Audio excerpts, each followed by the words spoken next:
Kumat family. So we're going to do this, what I would call an AMA, Ask Me Anything. I fielded, uh, I asked for like between 5 or 10 questions, just so that people can try to engage this. I'm trying to figure out why I can't type in this message. Why I can't type any messages. But whatever it is, welcome to the Pro-Black Perspective on KWAZ Radio, right? We're going to do Ask a Pan-African Nationalist Strategist Anything. This is going to be for September 15, 2020, and we can jump into it, but I'm going to first let you know that you can come onto the Discord and have the live discussion with us. So I mean, I'll give you some time to try to do that if you're interested.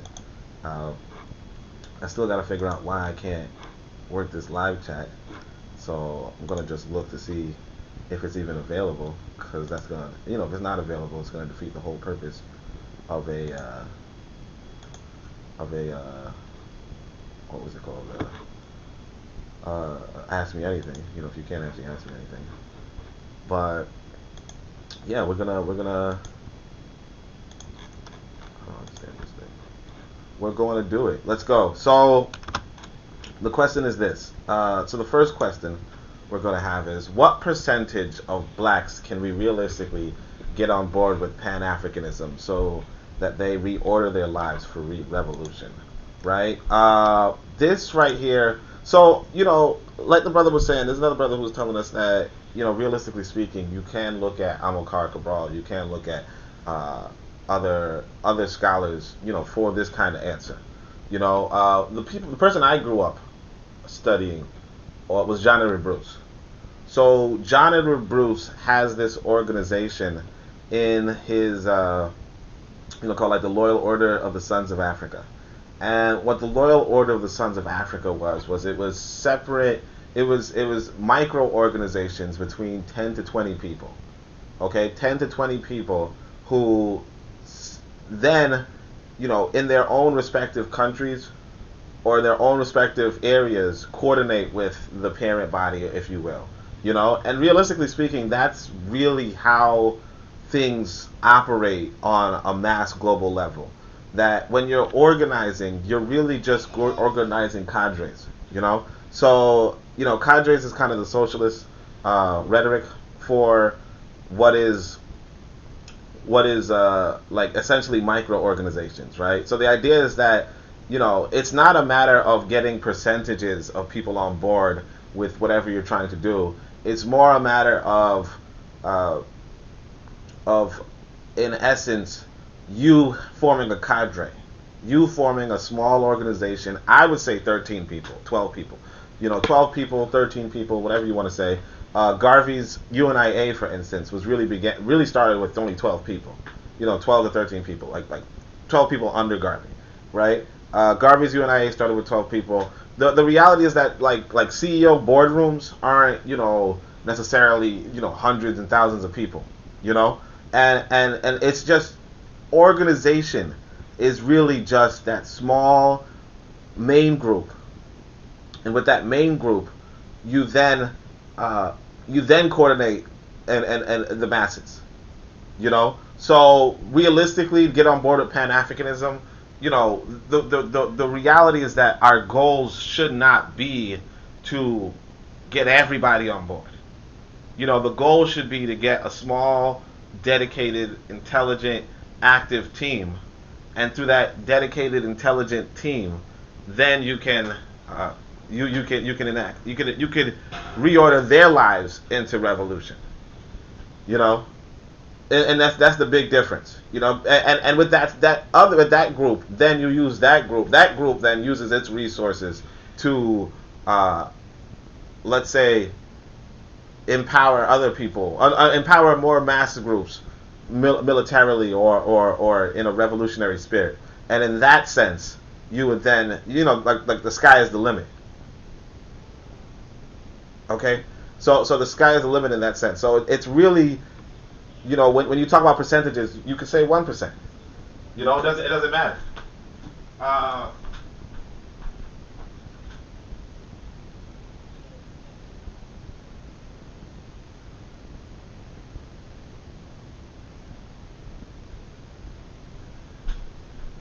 Yeah, so 1% is the expectation. 1% is the expectation for a real, true reordering of the lives. But again, this is like employer versus employee. Okay? So the employee is going to is not going to like the employer is going to be outnumbered by the employee. Your goal is to be the employee of revolutionaries. Sorry, the employer of revolutionaries. Okay, you are to employ the revolutionaries, and that's a double entendre, if you will. So I hope that answers that question. Let's go to. So I think I could actually just write it down. So for question 1, we'll say 1% or less. The goal is more to be the employer of revolutionaries.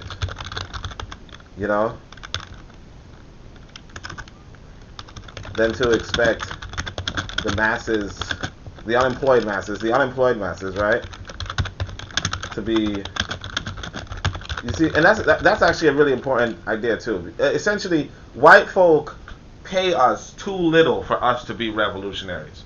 So it's upon you. If it, like there's this video I actually put on this thing that I don't advise you watching, because it's an example of a. It's in here in current events. So if you go on the Discord, and the Discord link is in the description. If you go on the Discord, you'll see, and you scroll up a little, you'll see a video of this woman that some sister in South Africa put up, of a sister getting let's say beaten before she's shot like 50 times or something, right? The reason, but the reason why I bring this up, it's brutal. You don't want to really look at it. But the reason why I bring this up is because those askari are being employed.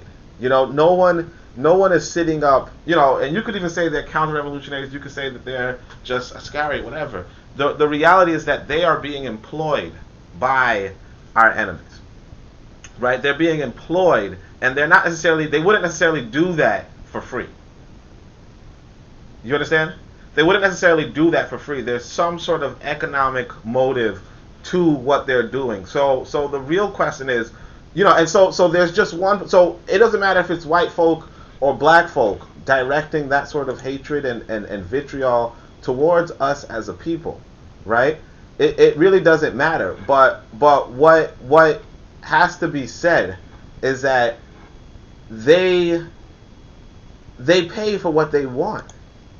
And so what we're doing, like the way how we come about with consciousness, is that we say to ourselves, we want black folk to do this stuff for free, right? We want black folk to do this stuff for free. And in wanting black folk to do this stuff for free, Rosa, I'm stopping on the keyboard. Now the keyboard's right next to the mouse, right next to the camera. When we want black folk to do this stuff for free, that's where our mentality is messed up. That's on us. It's you have to pay for what you want, and like the black, yeah, exactly. I'll preach. The Black Panther Party, gave us this mentality of sacrifice.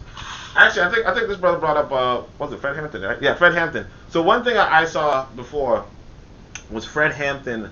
I saw Fred Hampton Jr., right? He was speaking to us in the crowd, kind of a little bit after that whole Kanye West debacle. Not too little after, but a little bit after. And he was saying that what the Black Panther Party did was that they met up with Kanye West, and they're the ones who got him to say that Bill, George Bush don't care about black folk.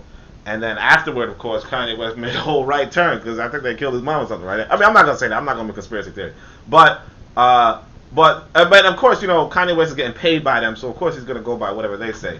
The thing I want to stress about this Fred Hampton, meeting, if you will. Well, not meeting, but I was just in the audience, right? But this Fred Hampton, what he said to us was that his family, his father, right, and his family in general, could not put food on the table, but they were feeding the neighborhood kids. So his family could not put food on the table, but they were feeding the neighborhood kids. And of course, to him or to some people, that's good. That's sacrificial. That's good. It's sacrificial. It's a good way to go. You cannot sustain an organization that way, and you cannot not put your family first, right? I mean, you put your race first, but your race and your family, they are supposed to be aligned. Okay? You cannot, and I mean, unfortunately, unfortunately, the critique would go to Garvey too. Unfortunately, about, not necessarily putting your family first, right? And I mean, that's one, I mean, and of course, race first does mean you don't necessarily put your family first. I'm not going to say it doesn't.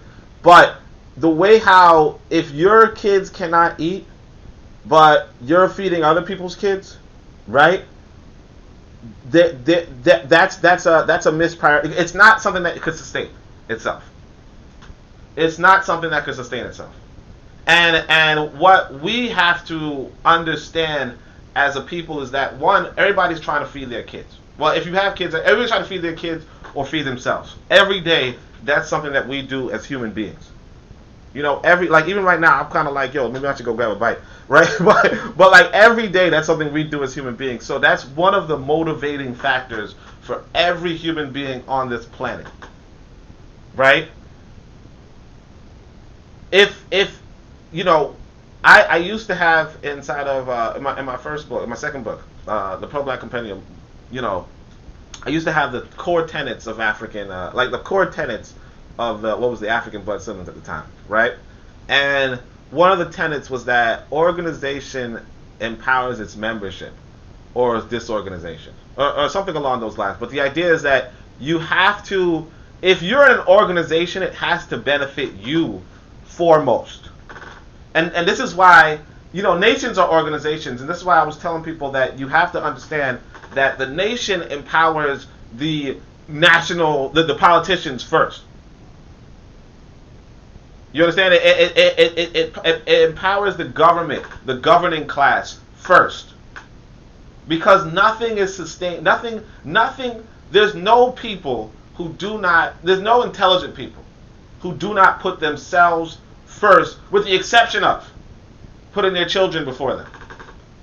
So I mean, yeah, if people are shooting, then yeah, I would cover my son up with my body, obviously. Right? But if people are shooting and my son ain't around, and let's say we not organized to shoot back, then yeah, I'm gone. I'm sorry.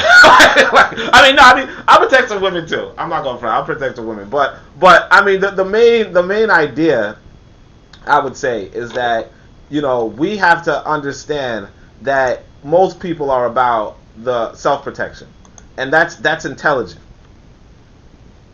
Okay, that's intelligent. So again, back to the question, I would say 1%. You don't need to get the masses on board per se. What you need to do is you need to get into an economic position such that the masses, the people who are looking to eat can eat. And when you provide people with bread, they will defend whatever it is you're doing. And this is why you have black traders. This is why you have Askari. Because at the end of the day, somebody's feeding them. And if it's not you, then that's on you. So, I mean, I think actually this brother asked that question. So, I mean, I hope that was satisfactory. Otherwise, I'll go to the next one, which is 1A. So, 1A is estimate how many Africans currently have Pan-African consciousness, percent on continent and diaspora. Then the number we can read. A quick question. Yes, brother. Is there a place I can listen to this after you're done talking? Yeah, you can listen. I can't be here for all of it. Oh yeah, you can listen on YouTube, man. It's streaming on YouTube. Yeah. Oh, perfect. Thank you. Yeah. It's streaming on YouTube right now. Sure. I didn't expect nobody to even listen. How many Africans? Hold on a second. Yeah, that's YouTube. All right. So 1A. Estimate how many Africans currently have Pan-African consciousness, percent on continent and diaspora, than the numbers we can realistically get to. So this was a follow-up question to the first question by a different person, but all the same, the how many have Pan-African consciousness? Just settle for, I would settle for 0%. You know what I'm saying? Or even like less than 1%. Just settle for less than 1%. The reality is, again, all right, and 1% on the continent, the numbers we can realistically get to. I am going to tell you how this works, all right? Because we have to understand war. So a long time ago, I wrote an article, right? And I don't know why I didn't republish it into the pro-black perspective. Because the pro-black compendium. A lot of the pro-black compendium is republished articles from the African Blood Siblings website, right? But so I used to just give out the articles for free. One of the good brothers said, "Why don't you put this in a book?" And I said, "Okay, sure." Sure. I mean, I don't think anybody's gonna buy it, and I was right, but still. But anyway, who gonna buy something for free? But if y'all even looking at it for free, why would I buy it? But anyway, in that article, there was another question. Somebody asked me, "What are you looking for?" Why? Somebody asked me, "Why don't you organize?" Because we were organizing a little group ourselves, and they said, "Why didn't you organize? Why don't you go to the Nation of Islam and recruit people? Why don't you go to the Moors and go recruit people, so on and so forth?" And the question was always going to be, the answer was, and what it always is that you do not recruit soldiers, you train soldiers. Okay, you do not recruit soldiers, you train soldiers. And because and this is why again, one of the main themes you're gonna pick up from me, I hope, is what Martin Delaney said, which was, whatever liberty is worth to the whites, it's worth to the blacks. Therefore, whatever the whites are willing to do, the blacks should be ready and willing to do it. Okay? So when what that means though is that you have to look at how white people operate. They do not recruit soldiers. Okay? White people do not recruit soldiers, they train soldiers. America does not recruit soldiers. America trains soldiers. All right? So when it comes to the Pan-African consciousness that you need for your people, I'm going to tell you that for our group, for our army, our militancy, it's going to be those who operate on the premise and the basis of the books that I've written. You understand? Some plagiarism. It's about the people who operate on the books that I've written, because the reality is that you can come into Pan-African consciousness however you want. That's not going to make you ready for the militancy that I or we as a collective, as the Oncobia, if you will, right, that we want for our people. Because see, you could easily have a Pan-African consciousness coming from the mentality of Black Lives Matter, or you can have a Pan-African consciousness coming from the mentality of Nation of Islam. You can have a Pan-African nationalist, coming from the AAPRP, or wherever. The reality is that if you're trying to do something for your people, the numbers that you want to get are the numbers that you can get. If you want soldiers, this is the numbers that you can get, or you and us in organization can get, right? And my thing is this: estimate, like I said, I could settle for, outside, like if we're talking about straight up African consciousness, it's about like we go to every country we have. We go to every country we have, and we get a cadre, or we get a couple of cadres. Every major city, you get a couple of cadres. Okay? Get a couple of cadres, 12, 13 people. All right? You do that, that's all you can expect, really, when it comes to deep African consciousness. I don't, like you see the book that I wrote, 545 pages, I don't expect every African person to read 545 pages, no matter how well written it is. You see? I don't expect that. What I expect, though, is for a handful of those gifted Africans that were sent to us to be leaders from our ancestors. I expect them to go sit down and read this literature. And right now they slacking. They reading everything else. They reading a lot of stuff, but they slacking in this regard. All the same, percent. You say 1%. The number you could realistically get to is in terms of the purest Pan-African consciousness is the numbers that is the book sales and the people who read it. That's it. And I mean, I think a lot of people can read it. I think a lot of people can't read it. I don't care. I don't care. I mean, I do care, but I'm just saying, like, the number is not important as much as you. It's about us as Africans, you know. And I'm going to say the Oncobia, right? It's about us as Oncobia to spread out our own awareness, our own philosophy, make our own ethnic group, if you will. Okay, that's really what it's about. Because again, like I want you to understand as African people. I mean, I wrote it in the book. I was trying to put up some of the books so that you could see where I wrote it, but unfortunately, I realized I didn't have it on this device, so I'll probably have to do that another time. But one of the things is that when it comes to this book, I want to say, so every ethnic group on the continent is an ideological group. It's a group based around an ideology, based around a set of principles. Whether you're talking about the Yoruba, brother don't want me to talk about them, the Igbo, brother, the Yoruba, the Igbo, the Khan, the Zulu, the Xhosa, all of them are before they're ethnic groups, because remember, anybody could be born into these things, or not just born into these things, anybody can marry into these groups, right? Before they're ethnic groups, they are philosophical groups, ideological groups with their own sort of leadership, their own sort of thing. So that means that tells you that on the continent, what we used to do as a people is we would break up into philosophical groups. Chancellor Williams even writes out, just to clarify, he says, there's an African constitution or whatever, right? And in that constitution, if a part of the village, if the village couldn't come to a consensus, then some people had the option of breaking away and forming their own group. What is that? If you can't come to an ideological consensus or a political consensus, you break apart to form your own group. Like you kind of bring your whole age grade with you. And then that's a whole new quote unquote tribe, quote unquote ethnic group that you here fighting over. But the reality is that or even if you look at the Ngbangala, right? The people, some people say that, in relation to Nzinga, they say, like that was a group where you could join, but you had to like have a blood oath kind of thing. Like you joined and it became an ethnic group eventually.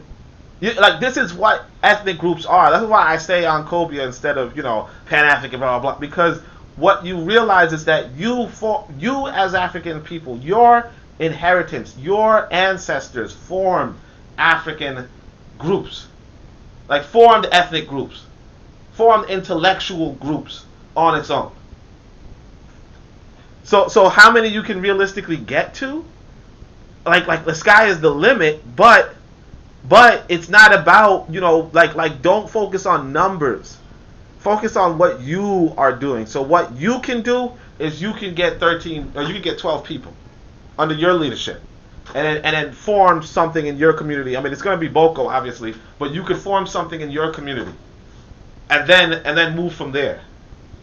So I'm gonna actually just write out. I'm gonna slam this keyboard and write out this answer, but it's like again 1%. But it's really about let's see. It's really about. How do you have Pan-African continents present all? Hold on a second.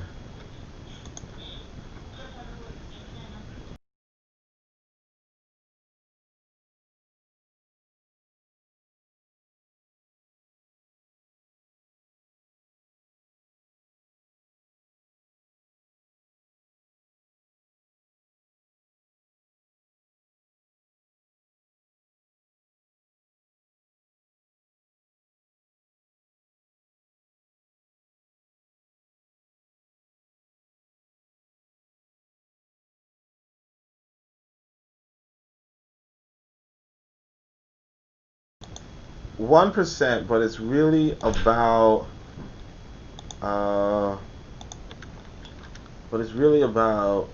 you as an Oncobia training least tall people. You know what I'm saying? All right, so let's go to the next one. Let's go to. And sorry, I have to scroll up. I didn't realize that it wasn't showing you me typing. All right, so let's go to the next one. So the next question would be question 2. So what is the best way to get as many blacks as possible speaking Swahili? So one of the outlines in the book, right? One of the this dude, man. All right, let me just write this dude. The keyboard.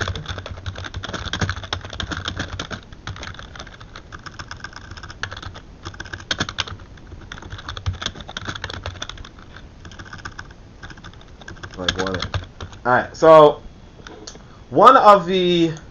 now question 2 is, what is the best way to get as many blacks as possible speaking Swahili? So the best way is what I call Boko Waset na Kero. Okay? The reality is this. Nobody sits around, no Russian man sits around asking, how am I going to get black people to speak Russian? Or no Chinese man sits around asking, how am I going to get Chinese people speaking Chinese? Or even no quote unquote American is sitting around asking, how am I going to get black people to speak American? You know, the best way to do it is already well known. The best way to do it is already well known, and that is to provide people employment in Russia, China, or America, or provide them with opportunities with Russian, Chinese, or American employers. You know, there's this video circulating the internet of Wode Maya, I guess, and I put this in. I think I might have put it in funny or current events or one of these things. Actually, I probably could even look. Actually, I don't want to look because I know how y'all are. You know, some of y'all be saying some silly stuff, so I don't even want to showcase that. But the video, plus it's not even on the. I didn't even upload it onto the thing. I mean, I put a link to Twitter or some shit or something. So one of the. Oh yeah, so the video is of these Chinese kids teaching their. I mean, these Chinese men. Yeah, these Chinese people teaching these black kids to call themselves on camera dumb, like call themselves black monsters, which would be like the N-word, I guess, and then also call themselves, say that they have low IQs, right? So the Asian is there in Africa teaching these kids to say this about themselves, right? And apparently they could sell this video for like $16. Okay, they can sell this video for $16, and so it's worth the risk. But I was like, is this even true? So I went and asked my friend in let's say Tanzania, right? So let's say she's in Tanzania. I asked my friend, hey, is this true? She's like, I don't know. And then I said, didn't your husband go learn Chinese and she brought it to her husband, and her husband said, oh yeah, that's exactly what they're saying. You understand? Why did he learn Chinese? Why did he go and study, I think, engineering in China? Because it's where the money's at. Everybody, like when we talk about the black presence in the North, right? We're talking about an economic migration. Everybody goes about with economic migrations. Again, go back to the stomach. We're ruled by our stomachs. If I don't eat right now, it's fine. Like usually I don't eat this early. If I don't eat for another 6 hours, right? And I want to do other stuff, my stomach is telling me, no, you can't do that. If I decide not to eat for a whole freaking day, I mean, for another, let's say, 30 hours, right? Suddenly I'm kind of hungry. Okay? Now, some people have the discipline to, they want to, whatever. But the reality is that most people are looking to eat. And sure enough, a lot of people, if it's like that all the time, where they always not eating, they might resort to crime. You understand? Or they might resort to going to whomever will feed them, and have loyalty to them too, because they don't want to go back into starvation. You know? So the best way for us to teach as many black people as possible Swahili is what I said, Boko Waset na Keru. The reality is this, that if the best jobs in Africa require you to speak Swahili, right? If the best jobs and the best positions in Africa require you to speak Swahili, or what I would call Kiankobia, which would be like a Swahili derivative, but still, let's keep it on this thing. Swahili, if those are the best positions, the best jobs, all black people around the world are going to do that. Because again, like I said, my friend, you know, I told you I said was in Tanzania. I was like, oh, you know, because she knows Swahili, right? So I was like, oh, it looks like our kids can't talk. And she's like, no, I'm going to teach my kid Swahili. I'm even going to send him to a school to learn Swahili. Because, she said, I'm going to teach my kid English because I'm even going to send him to a school to teach English, to learn English, because that is the best that's the best language from an economic standpoint where she's at. It's the best language where she's at. So what we have to do is we have to figure out how to make the Swahili the best language for where we are. And that's the thing that I outline in the book. That's the thing I outline in the book when I talk about Boko Waset na Keru. Waset is the university system. So after Boko, after you do these community centers, you want to send their best and brightest into the universities, which would be like technical colleges or higher learning institutions. You want them to have these higher learning institutions and build those network and those connections to be the leaders of our race, so that the teachers, the professionals of our race are of that Pan-African consciousness. Okay? Are of our ideology, of our spirituality, of our way of being, right? But the reality is this, that you can't look, I'm a smart guy. I can't thrive in a Russian university without knowing Russian. So if the job requirement is that I graduate from a Russian university, I'm already lost. And I'm not going to get a promotion into this wherever I go. I'm not going to get a high promotion if I can't speak Ruski. So if you extrapolate that, again, the whole world is already laid out for you. You just got to look. If you extrapolate that, you say to yourself, if the Boko is teaching the language and saying, look, you are smart, you are good in Swahili, and now we're going to send you to the best university to be a leader in Africa, a highly paid leader in Africa. Wherever this Boko is, they'll be learning Swahili. Wherever. So that's the best way. You understand? That's the best way. Outlined in the book. I already told you guys. This is basic. Let's see. I've done used this thing before. You know, the closed brackets the closed parentheses when I should have used the period. But yeah. So it's Boko Waset na Keru. Waset na Keru. You know, if a university leads to good jobs, right? If a university leads to good jobs, then Africans will want to learn the language of that university to get the jobs that are in that language. Ergo, you build a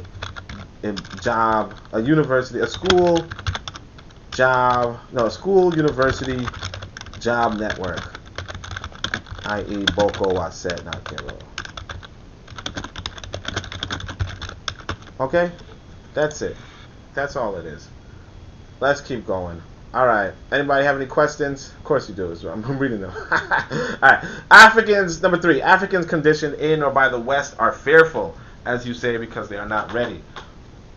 That was a reference to the warship. Alright. So what is the best way to get them ready en masse? Most blacks I deal with are too intimidated by reading, and even getting to watch a short YouTube video to introduce them to Pan-Africanism is intimidating to them.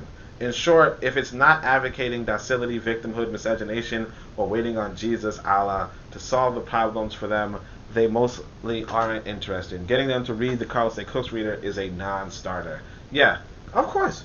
Of course. Look, again, the trouble, and this is why I say, what we have this wrong impression. We have the wrong impression of how to go about with this African liberation. We have the wrong impression about how to go about with this African liberation.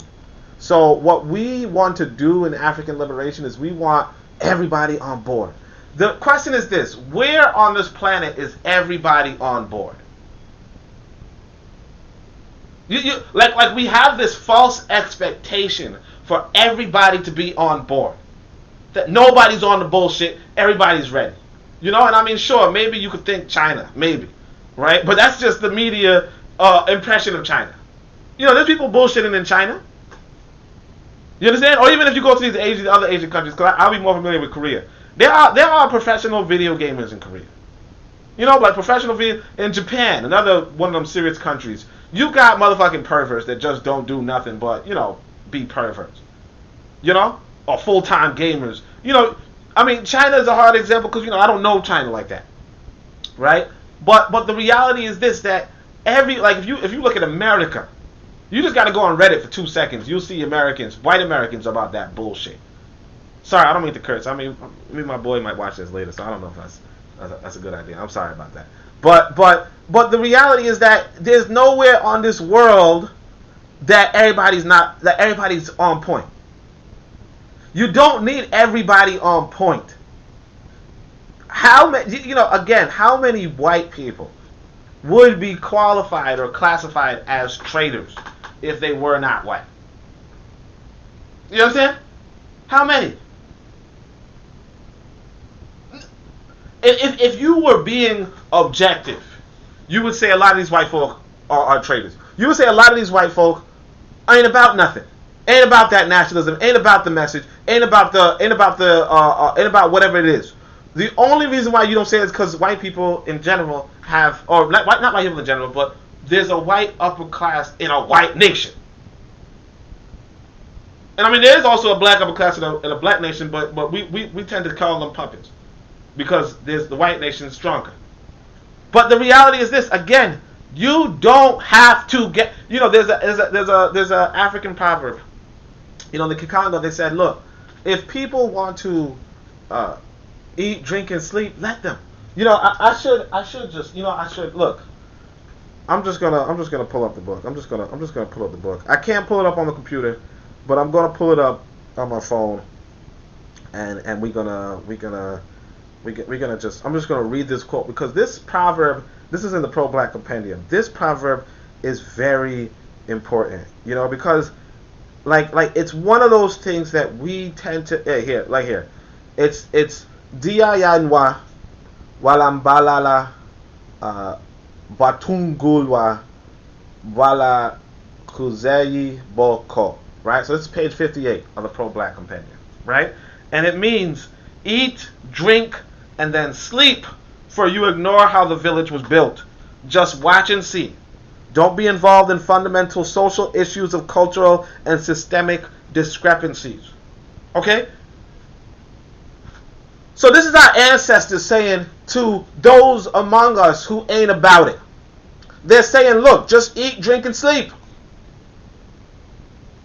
Just eat, drink, and sleep because you were not about it when we were about it. You understand?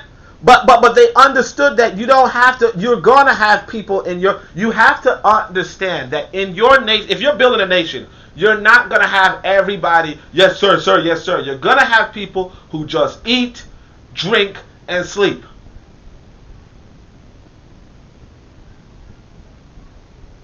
And you should be okay with that.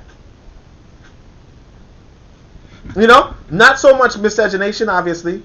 Not so much, but all the same, you should be okay with having a nation where people, because all you want from the people in your nation is for them to pay taxes so that the leaders can do what they're supposed to be doing, or you can have them serve military service, And the thing is that that's a requirement of every nation. You know, if you're gonna have a what was it called? You know, look, read what the citizenship oath is in America. If you're an immigrant, you have a citizenship oath to defend this country, to defend the country of America. You understand? So again, you know, the question is not so much, you know, like best way to get them ready is to stop focusing on getting all of them ready. Get a group ready.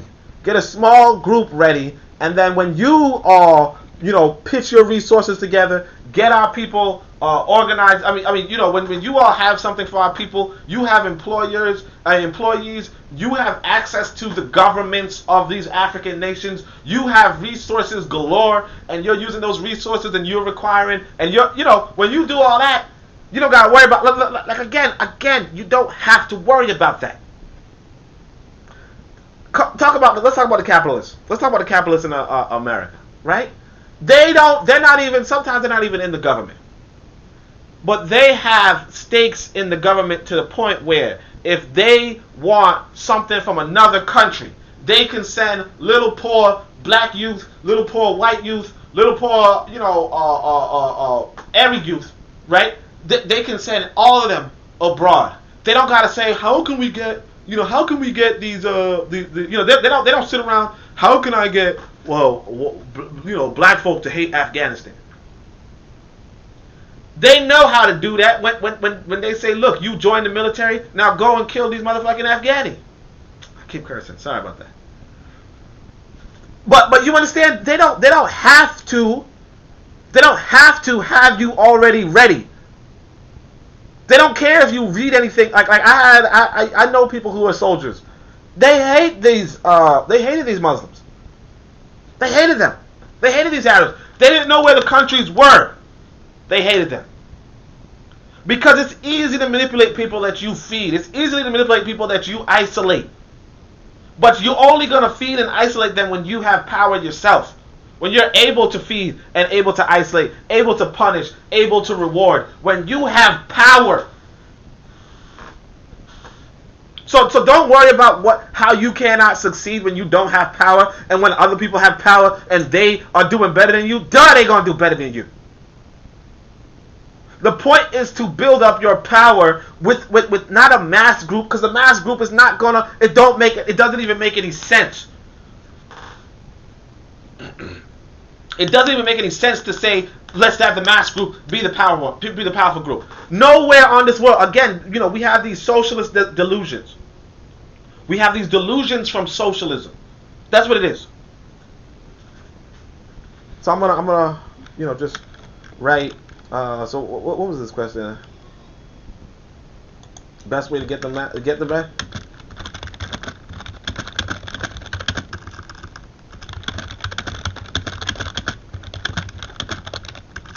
Get power with a small group and use that power. Dang, first off, how about I don't got no upvotes, but I got a downvote? Come on, family. Alright. Yo, upvote this stuff. Best way to get them ready is to get power with a small group and use that power to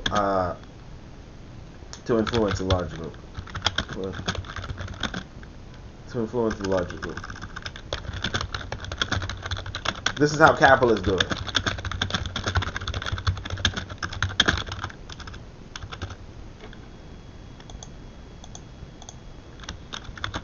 Hold on, let me just type this. People on YouTube.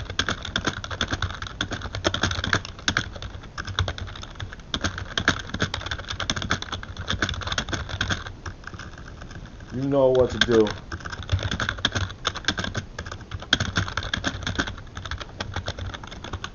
You know, dude, find a downvoter, man. Find that downvoter. You know, let's just teach them a lesson. You know what I'm saying? All right, so let's go to the next question. What will happen to the blacks that stay in America and refuse to relocate to Africa? Should we consider them as a casualty who will eventually be absorbed by Europeans? That's about it. This is the question. Like I said, go back to Zimbabwe. Zimbabwe is 99.6% black, right? It's 14 million black people, 30,000 white folk. Of course they're going to be absorbed. Like in that case, you already know what's going to happen to these white folks. They're going to be absorbed unless somehow they manage to get more white people to come in. Unless somehow they open up Zimbabwe's borders to allow 1 million other white people to come in, which they can do if Zimbabwe's not careful. But hopefully that's not the case, you know. But that's how it is for any smaller group, you know. Already you can see in America a lot of the black folk coming out light. Okay, like one of the leaders of this quote unquote pure lineage groups, pure black lineage groups in America. She's a leader of the pure black. She's lighter than a paper bag. She wouldn't pass the paper bag test in South Africa. You understand? She would be considered colored in South Africa. And allegedly, she, you know, according to her, she's, you know, like her family dark and all that stuff. The point being, though, is that if she had a child with a white woman, I mean, sorry, I know she queer, so that's why I said it. All right. Well, if she had a child with a white man, that kid would come out looking like Peter Pan. Okay? That kid would come out looking like Peter Pan. The reality is that you just need 3 generations to wipe out somebody. You know? And the thing with America is that there's 2 things going on, right? You have the purer black people who are relegated to the hood. And then you have the escapees who then are severely outnumbered. Okay? So they're severely outnumbered outside of the hood. You know, they say 50% of black folk are middle class, if you will. But that just cuts down this 14% population that we are to 7%. You know? And so now they have trouble mating, finding relationships. A lot of those sisters who are like not, you know, in the hood, are not lower class, if you will, right? A lot of them got no kids. A lot of them spinsters. You understand? And even if they were not spinsters, you know, so like a lot of times when we talk about population growth, we're talking about population growth in the hood. You know, so yeah, you're gonna have some nice black folk there, but they are being economically starved to the point of just suicide. You understand? They're being, you know, again, you know, you open up, well, you could actually go on the ABS website and you'll see the article, housing experiments, you know, and you'll see Calhoun, and what Calhoun does is he tells you that if you put a lot of people inside of an economic, well, a lot of mice he has, you put a lot of mice in an economic vacuum in a sense, right? They're going to do all sorts of like suicidal stuff, you know. And I mean, I could read it to you because, you know, again, this is an Ask Me Anything, and I wanted to have the book up. I'm sorry, I just knew that. See, the thing is, I wanted to start on time, and I also wanted to have the books up, but I wasn't sure how to have the book up, so, you know, I was trying to do that, but then it was just like, it's too complicated, maybe. And plus, you know, who wants to keep promoting? Like, maybe I won't even bring up my books. That was a lie. All right. So anyway, look, this is the observation from Calhoun's experiment, and I'll give you the context. So it's like, I'll give you the context. It says in 2004, white people looked back at the history of Western psychology and proposed a list of 40 studies that changed psychology. Right, joined by papers from Freud, Pavlov, Milgram, and Skinner, Calhoun's Population Density and Social Pathology, 1962, captured the white imagination with hundreds of citations and many references in pop culture, including novels, comic books, and films. Its impact on black life is unquestionable, yet despite its black impact or white popularity, you'd be hard-pressed to find a black person cognizant of its content. Fortunately, the reading man is a ready man, and not only can a reader find the research, a reader can even find several summaries.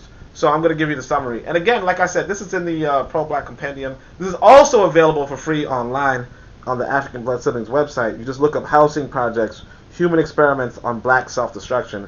But here's what Calhoun said. This is the observations made of rats which were supplied with unlimited food but limited space in high-rises, no less, show that dominant males became aggressive, some moving in groups, attacking females and the young. Mating behaviors were disrupted. Some became exclusively homosexual. Others became pansexual and hypersexual, attempting to mount any rat they encountered. Mothers neglected their infants. first failing to construct proper nests and then carelessly abandoning and even attacking their pups.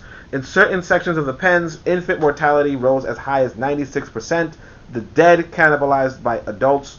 Subordinate animals withdrew psychologically, surviving in a physical sense, but at an immense psychological cost. They were the majority of the late phases of growth, existing as vacant, huddled masses in the center of the pens. Unable to breed, the population plummeted and did not recover. The crowded rodents had lost the ability to coexist harmoniously, even after the population numbers once again fell to low levels. At a certain density, they had ceased to act like rats and mice, and the change was permanent. Okay, so that's the hood. Okay, that's the hood. And see, I said that the research came from 1962. Shortly after that, it was the Housing Act in America. Okay, so shortly after that paper, 1968 was the Housing Act in America that had high rises. And these high rises, get this, these high rises were supposed to prohibit children from living there. You weren't supposed to have any children. You weren't supposed to have, like, it wasn't suitable for children. You understand? This is where white flight also happens. So you could read more about that in the book or in the article. The point being, though, yes, they're gonna die. I'm not gonna say the other part. But yeah. Look, it's a genocide. It's easy, simple genocide. So if and the thing is this, it's not about relocating in Africa. You don't expect anybody to relocate to Africa now. The reality is this. You could stay in America. Right? You could build your boko even in America. Okay? You know, the purpose and the point is not and they don't necessarily have to be casualty. The purpose and the point is for you and I, us, the Sankofa, the real true Pan-African nationalists. Again, this is Pan-African Nationalist Strategy. To build nations par excellence in Africa. You have to, you know, when you study our story, you study his story too. You study true story. Okay, you study their story. You study the stories of the world. America was just a country. And the thing is this, even no matter what you would say about early Europe and its religious persecutions and all that, the Europeans, the Americans, came to America, and they or the Europeans on the other side offered to pay the voyage of Europeans, and gave them like indentured servitude, if you will, but still offered to pay the voyage of those Europeans who might have been doomed in Europe, and they were able to thrive in America. Fast forward 200 years, America's a leading nation. We go to Africa, right? You don't need everybody to go to Africa right away. We go to Africa, we build up a nation par excellence. We can then look through the hood and see all those lost souls, those ones that we need, that we want, that we need, or we can even get all of them. It don't matter. The point being, when you're a nation, you can afford to get people from anywhere on the planet. Chinese get anybody from anywhere on the planet. I just told you about the sister in Africa and her husband, and how her husband went to go study in China. Even white folk in America go study in China. White folk in America were telling me, back when I knew them, hey, you should go teach English in China. They pay good money. White people. America, all over the place. You talk about African immigration. Even my parents from Jamaica said we could probably go find some living in America. When you build a nation first class, you're going to even have white folk, Indian folk, or Chinese folk who want to go live in your nation. If your nation's excellent. Now maybe you might not open the door for them. Maybe you might not offer citizenship to them. Okay? But you're going to decide that when you are a national leader. Not right now. You ain't going to decide nothing right now. You understand? So what will happen to the blacks? It depends on what we do. If we continue this current path, it is genocide and death. It is overcrowded, hoods and just a few handlers outside, doing nothing. That's all it is. Oh, see, I was matching the parentheses with the. See that? Okay. I know, a little a little bit distracted, huh? All right, so we're gonna for what is it? What was I saying? What will happen to the blacks depends on what we do. If we build a nation par excellence, because you can have economic migration when you have a nation par excellence.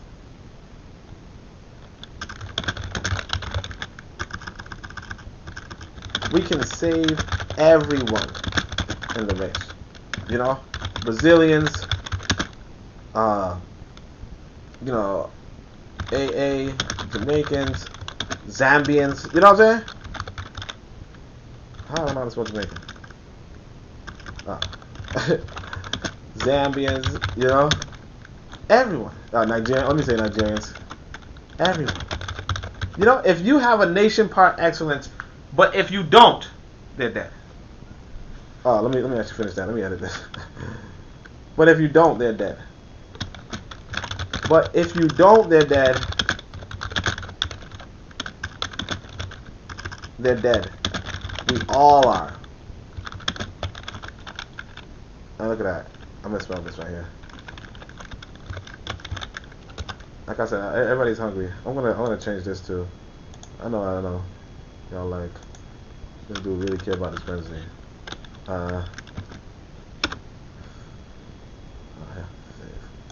Alright, so what the crap? This thing don't even save. Oh. I don't know what's going on. Alright, so anyway, let's go to the next one. So 5. Right? And again, like I said, you come join the Discord so that you could be on the live. Let me say, just in case after I run these questions, I kind of wanted to, I kind of just ask these questions so that it just be filler before somebody actually jumps on. Come join the Discord.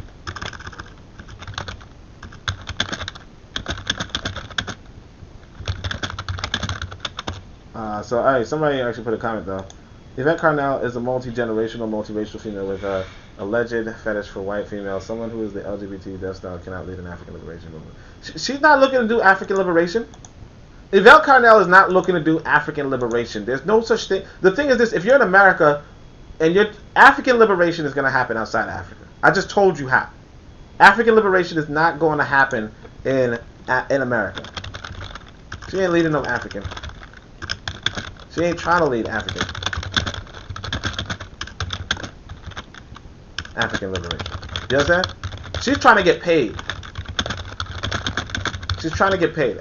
So this is not really a question, but Yvette Carnell is just trying to get paid. Again, everybody's looking for bread. She used to be right under Boyce Watkins, who was another one of those grifters.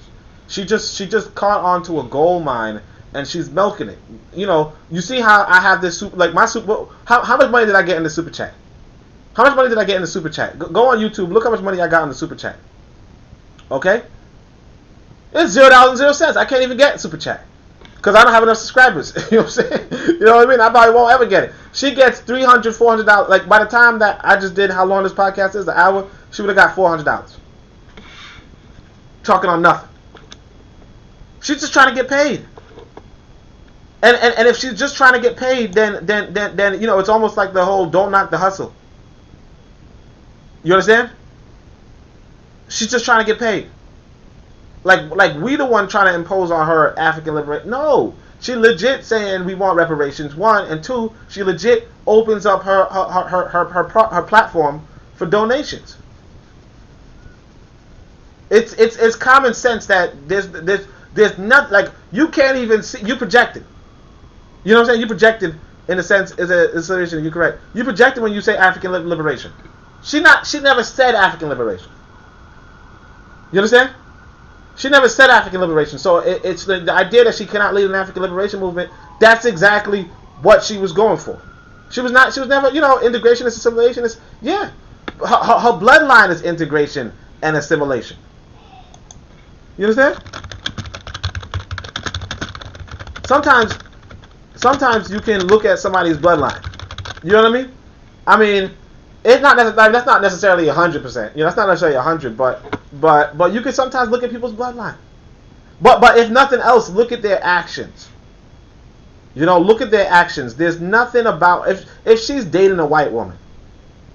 If she's dating a white woman, that's clearly everything you need to know. Like the personal and the public. That's another quote from Martin Delany, matter of fact. And I think I actually put that book in the I put that in the pro-black compendium. So I'm gonna just just sidebar on that one. Let me see if I can put that. Martin Delany said something about personal, I think.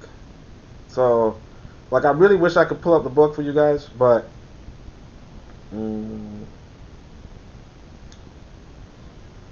I think it's consummation. I'm trying to. Oh yeah. So here's what Martin Delany said. He says the consummation of conjugal union is the best security for political relations, and whoever is incapable of negotiating to promote personal requirements might not be trustworthy as the agent of another's interest. And the fitness for individuals for positions of public import may not be misjudged by their doings in the private affairs of life. You know, what people do privately informs you on how they are, truly. You know? What people do privately informs you on how they are truly. That's it. That's it. You know, it informs you. So let's see if we can go to the next one. Let me see if I should I should probably write that out though. Hold on a second. Maybe I should have kept that to later. How do I write that out? Like, I'm trying to think of a numbering scheme. Okay, let me do A, because that's so A question. So A is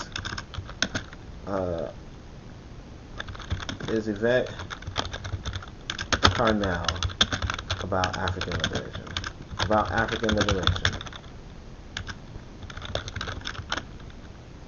You know, and then I'll just do lowercase, I guess. She never said she was.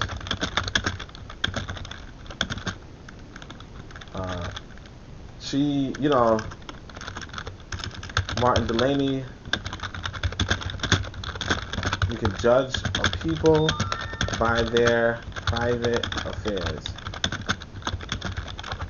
If she's dating a white woman, you know, take that information. You understand? Take that information. All right, let's go. 5. Let's keep going. Let's keep it going. So, if are South American countries a long-term ally in the African liberation struggle, given mostly mestizos, indigenous American plus European hybrids plus European majority? Again, you know, this is C.L.R. James. C.L.R. James wrote Black Jacobins. Okay.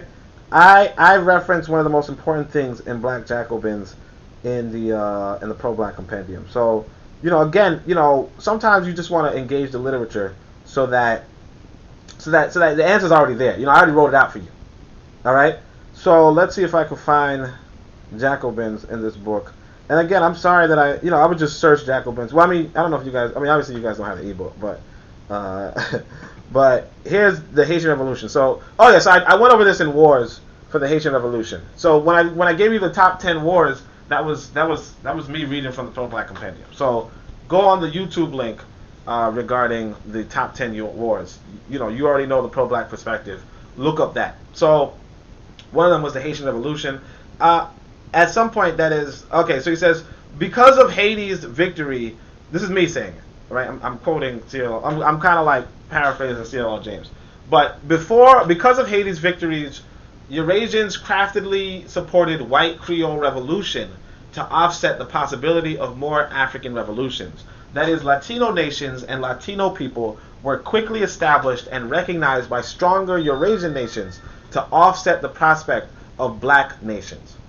Okay? But today's black folk think Latinos, a subgroup of Eurasians, are their friends, right? So I say Black Jacobin by C.L.R. James can provide more information on the Haitian Revolution.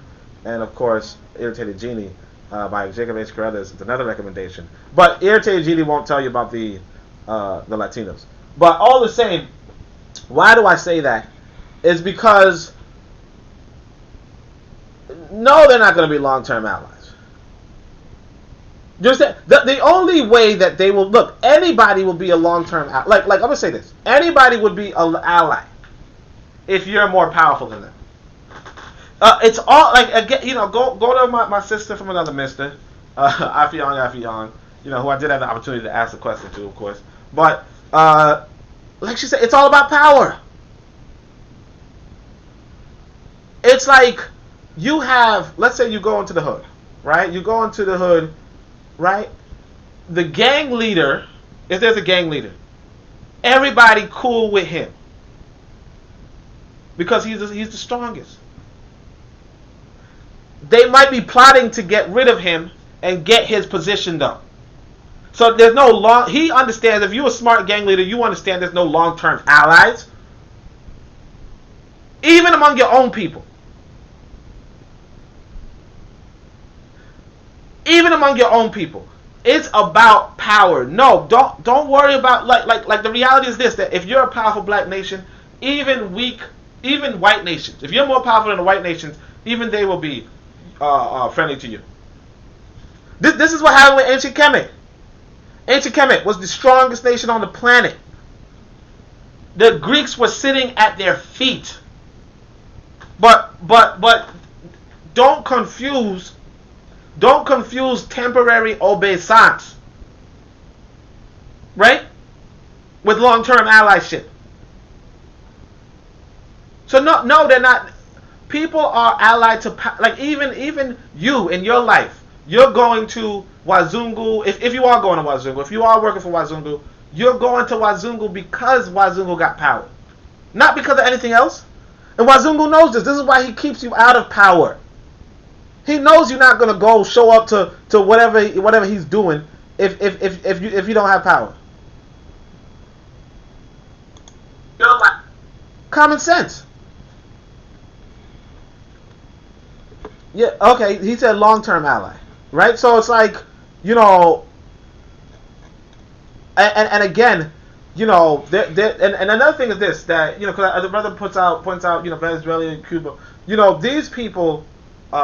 These countries, again, there's a question of, when it comes to power too, there's also the question of, well, we would have a temporary alliance against a powerful enemy. You see what I'm saying? So I mean, I like that the brother put out the point on Venezuela and them, because they would be temporary allies against the white power structure. You understand? So just the same, like when you go about these gangs are temporary allies against the other gang. You understand? Does that make sense to y'all? The gangs are temporary allies against the other, but they're not long-term. There's no long-term alliances except for your group, your organization, your nation. That's the allyship, and even your nation can fall apart. Don't think in terms of long term, think in terms of power. Okay? So let's see. Are South Africans liberation long term allies? No, they're not. No, it's about power. No, it's about power. Don't think in terms of alliances. Think in terms of power. People ally for or against power. Power is the main thing. Power is the main thing. Because again, the white world is the main thing. The white world once aligned against black power. That's how they got it in the first place.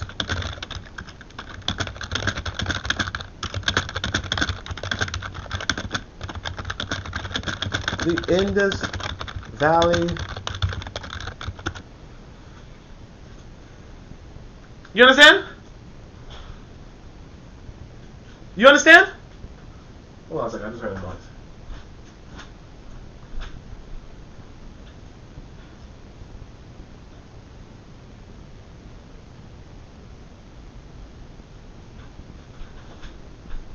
So let's go to the next one.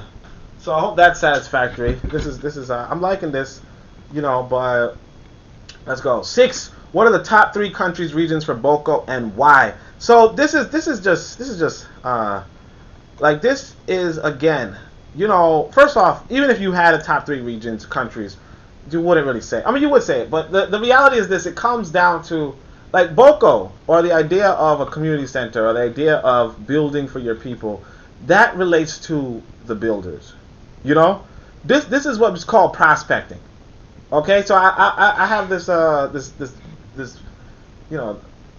let's say a video game, right? I have this video game where like there's a genre of video games called 4X, right? And that basically means expand. I mean, they're technically all E words, but it's expand, explore, exterminate, and let me see. It could be 3X. I don't know, but expand, explore, exterminate, and let me look it up because it might be 3X. I'm not too sure.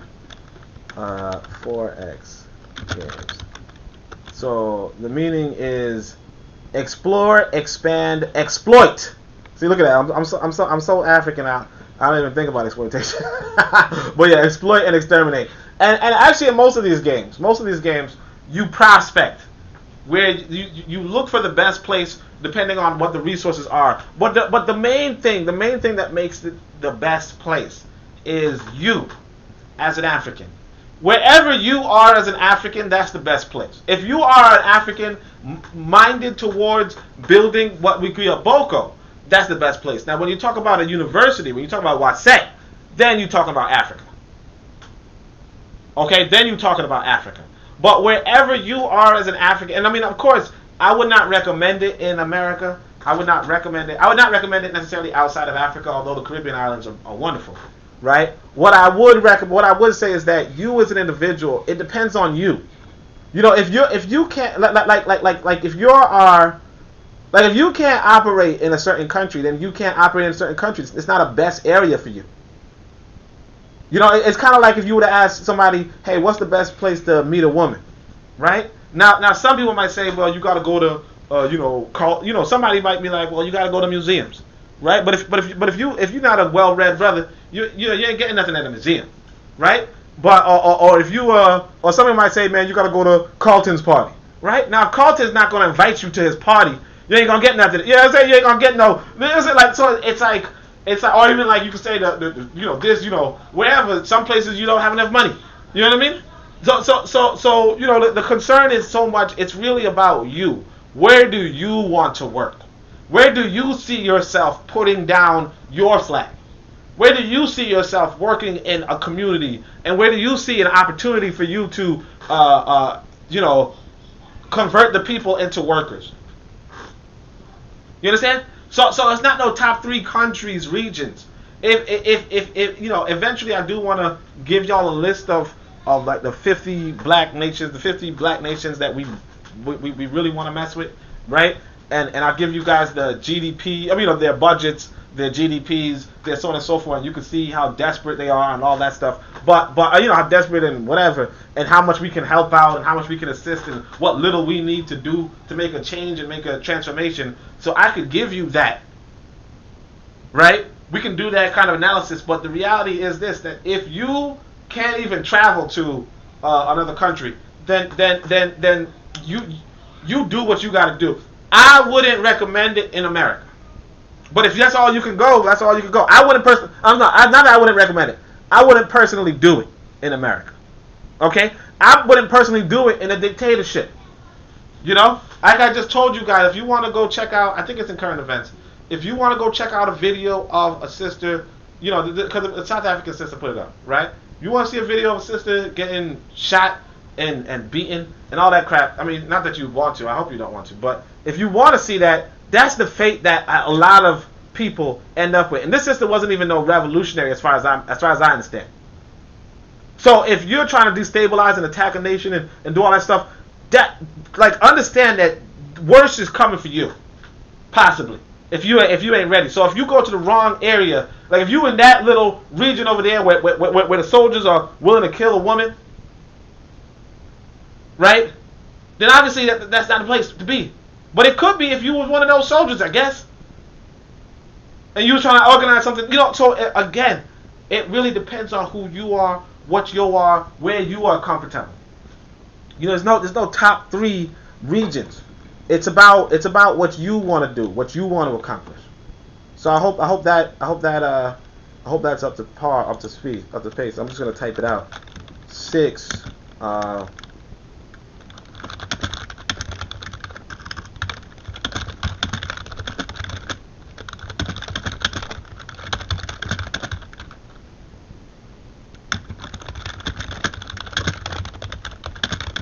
And where do you think you can raise on people? I mean, you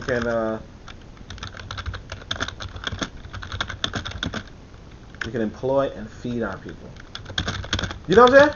Like again, like the white man's church. The white man's church does not say where's the best place to put a church. He says, look, I got in here. Wherever he gets into, he can put on his church. He could feed the people. He can employ the people. He can clothe the people. And then suddenly you have a rate like 50% of black folk are Christians in Africa. You don't the top regions. No, you say, look, I know what to do. Now I'm going to do it wherever I'm allowed. You understand? There are some parts of this world where white people are killed on site. They do not put their missionaries there. But if they're not killed on site, if they're able to trade on and this is the same with the Muslims, the Arab Muslims. There were places where they were killed on site. Ibn Battuta talks about that. Ibn Battuta is walking around Africa. He's walking around West Africa and he's like, oh, I'm not going to go to this region because they kill white folk on site. And he calls himself white. You understand? Now, if they're not killing you on site, then you can work there. If they're going to listen to you, if you're able to find employment and not employment, if you're able to find an employership, you can work there. You can get people work, you get people fed. You will then be what we need. But if you're worried about getting some go like there's some places they're gonna kill you on site. I just told you about this sister. Maybe I'm a little traumatized. I'm not traumatized, but maybe I'm a little bit I'm bringing it up too much, but. Understand that's what it is. So we're gonna go to this next one. So this is question 7. So thoughts on Africans seeking occupying global positions such as World Bank executive, African Development Bank president, I guess, and United Nations SG.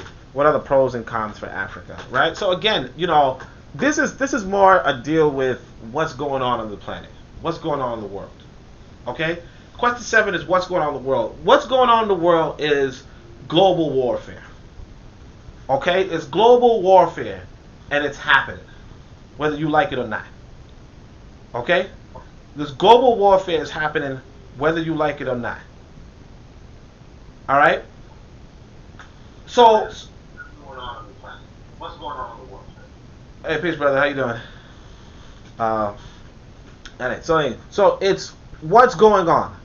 Because of that, you don't get concerned, like you don't get caught up in what's going on the planet.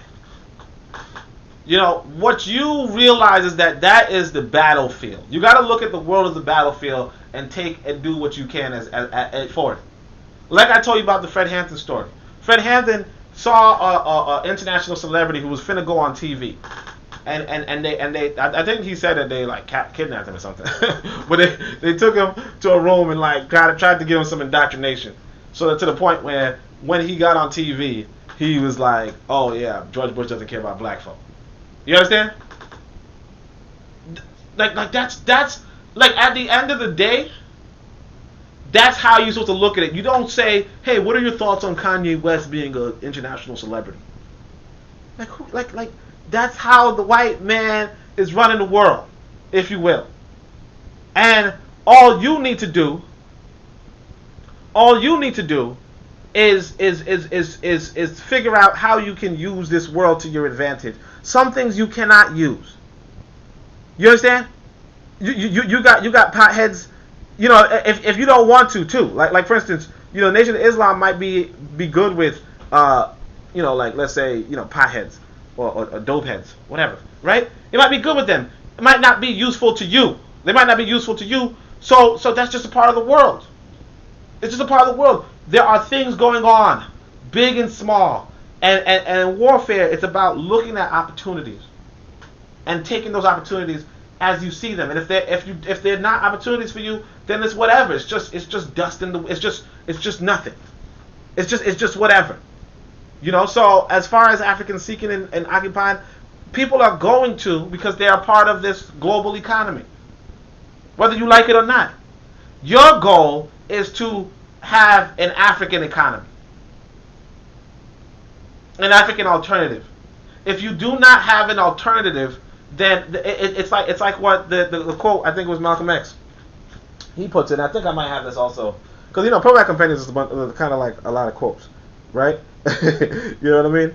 But it's about the glass of water, right? So you know, you search glass. Oh, of course they got a bunch of Frederick Douglass. But yeah, this is page 47. It says, "Don't condemn if you see a person has a dirty glass of water. Just show them the clean glass of water that you have.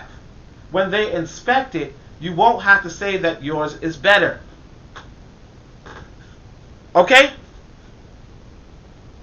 Right now, when you're talking about, oh, well, the World Bank and the global, where is your bank? Where's your major bank? If I wanted to work in a major bank, how can I work for you? If I wanted to work in a major developmental bank, how would I work for you? If I wanted to work in a peacekeeping organization, how would I work for you?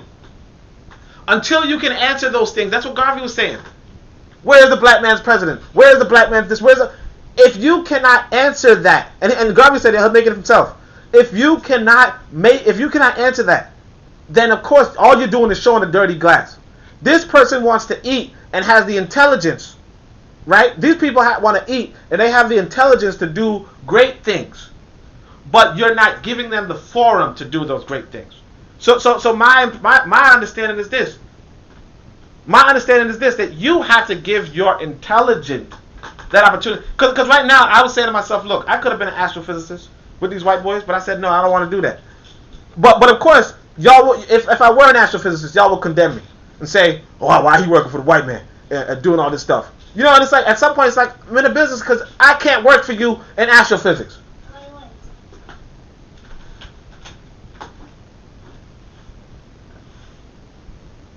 I can't work for you in astrophysics. You don't have a laboratory. You don't have an observatory. So again, it goes back to what Malcolm was saying. You know, don't complain about a dirty glass. Have a clean glass. And until you have a clean glass, don't sweat nothing. So let's see. Malcolm X said, "Don't complain about a dirty glass, but have a clean glass." Have a clean glass. Where's your clean glass? We have to build our own banks and our own. And I mean, I know that these are not real banks, and I know they're not real peacekeeping institutions. You know, real ones at that. So I'll say that, real ones at that. Then when our people, you know, they had, you know, they made their choices. You know, then they made our choice. Then they made their choices. You know, it's about power. At the end, again, it goes back to power. You know, when you have power, like how powerful people behave is different from how powerless people behave. When you, as a powerful people, do wrong, that's when people understand what going on. I know. This parentheses thing is gonna be. But yeah, all right. So check this out. I asked, you know, anybody else have any questions? So I went through the list of questions, and if I could feel some questions, you could jump on the Discord. You could jump on the Discord. You know, but otherwise, I could just end this. But again, I see a lot of people here. Drop your likes. Drop your likes. You know what I mean? But otherwise, anybody have any questions? Anybody wanna ask another question? It's a Pan-African Nationalist Strategist. Hopefully, this was up to par, up to the hype. The hype that don't exist. But what it is, let's see. Why do you? Oh yeah. So I did write down. So at one point I said to a brother. I said on this other forum. I said they asked who would you prefer, who would you more ideologically identify with between Malcolm X and Martin Luther King Jr. And just almost to be contrarian. Let's see if I can put that question in a way that's actually I'll just write down. Why do you like MLK better than? So I should give you guys some context, right? I'll give you guys some context. So we have to realize that, realistically speaking, America was going to give black folk integration, and it wasn't going to give black folk separation. Like, America was going to allow you to go to its schools, allow you to get some jobs, but it was not going to allow you to have your own separate nation in its borders. So ideologically speaking, I would not waste my time trying to get a separate nation in America's borders. By America's request. By America giving me a handout for land. I would not waste my resources and time. If I had the resources and time in America, then I would rather advocate for black people to have a better economic condition. Unfortunately. You understand? Now, I personally would say, look, we should repatriate. You understand?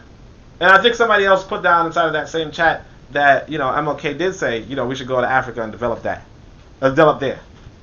But the reality is that if you were talking about putting resources, organization is real human resources. You understand? Like, the money that Yvette Carnell gets is real money that could go to something. It goes to her white woman probably, right? But it's real money that could go to something.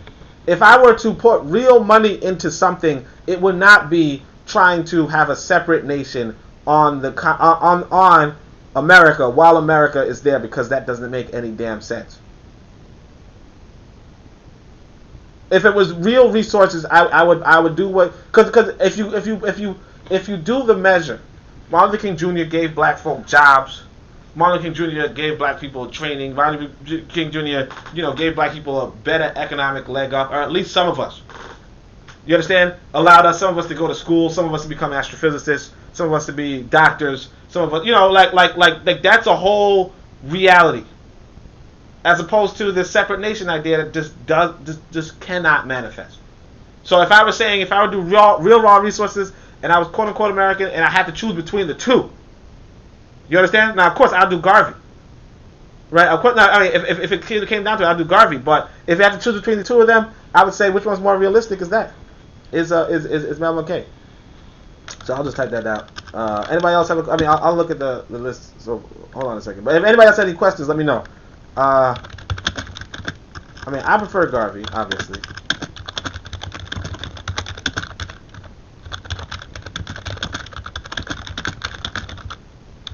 It's more realistic in the sense that, America is not going to give black people sovereignty in its own country. If I have limited resources, I wouldn't invest it in a pipe dream. So it's a pipe dream.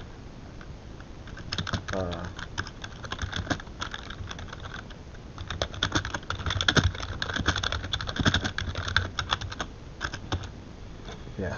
Alright, so let's see. Muammar Gaddafi was building our bank, and look what Clinton did to him. Of course. MLK was an integrationist. Yes, he was. What if America collapsed? Could a separate nation be possible? What if America collapsed? Could a separate nation be possible? Let's see. So the other question is, So I guess this is like a follow-up. So I don't know if I said B1. Nah, that's B1. Yeah, that means black first. Let's see. I guess I'll just see. What if America collapsed? Would a black nation be possible? So what if America collapsed? Would a black nation be possible? Wait, sorry. Would a separate nation? My bad. Yeah, if it no. Would a separate nation be possible? I mean, it's like anything is possible, right? Anything is possible. The question is, what is the most likely circumstance if America, the government, collapsed, right? If America, all right, let's give you this example. You know, so this was actually another quote. I don't know if I kept it into the, I don't know if it got into the Pro-Black Compendium, but it used to be in my original, because the Pro-Black Compendium has these quotes. They're from my original, if you could say pamphlet, or my original sharing of different quotes, right? And so I think it's Elizabeth Keckley. Let me see if I can find if she's in here. Yeah, okay. So Elizabeth Keckley says, dependence had become part of their second nature, and independence brought with it the cares and vexations of poverty. So she's talking about after the plantation system collapsed, what happened to these black folk? You know, what happened to the people who were formerly enslaved, right? And she's saying that dependence had become part of their second nature. So they had developed into being dependent. They were dependent by their second nature. And independence brought with it the cares and vexations of poverty. A lot of black folk, after the plantation system collapsed, wanted to go back into the plantation. You heard me? A lot of black folk, some people did it. Some people went and they tried to do their own independent thing and made their own independent living. And some of them loved that. But a lot of them kind of just sat down waiting for the government to do something for them. Okay, in fact, you could say most of them, because this is Elizabeth Keckley. She's like a mulatto girl. She was in the White House, the Lincoln White House. She was friends with Lincoln's wife. Okay, they were trying to do something about the mass levels of poverty following slavery, because obviously you're not going to be rich if you don't follow slavery. You know, if America collapses, you know. There's two things that go on. First off, America technically, like, it depends on what you mean by America. If you mean the federal government of America collapses, then you'll just have 50 states still. You understand? You'll still have New York State. You'll still have New York City. You know, the federal government might not, like, they might have less federal funding, but you would still have white leadership all over the world. I mean, all over America.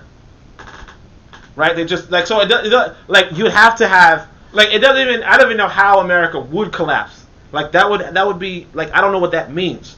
When you have 50 sovereign, or 50 semi-sovereign states, then you have diverse cities. So are you saying all of the, like, are you saying the federal government ends as well as all the state governments? You understand? Like, the federal government goes bankrupt and the state governments go bankrupt? Okay. Notwithstanding that, you still have white people in a position of governing, in a position of government, and they are the majority in America. So so even if in the example of, you know what, we're going to have our own separate nation, and the feds cannot send any soldiers for it. The trouble is this, that if you were talking about the Latinos in Texas or something, it might make a little more sense because they're kind of concentrated all in a certain region, and they have Mexico as an ally. So if America collapses, they have Mexico as an ally. What happens now? There's so many outcomes that could happen. There's so many outcomes that could happen. Russia can invade America if America collapses, and then everybody's speaking Russian. China could invade America if America collapses, and everybody's speaking Chinese. You understand? You know, or even you could name other countries: India, England, you know, France, you know, even Nigeria.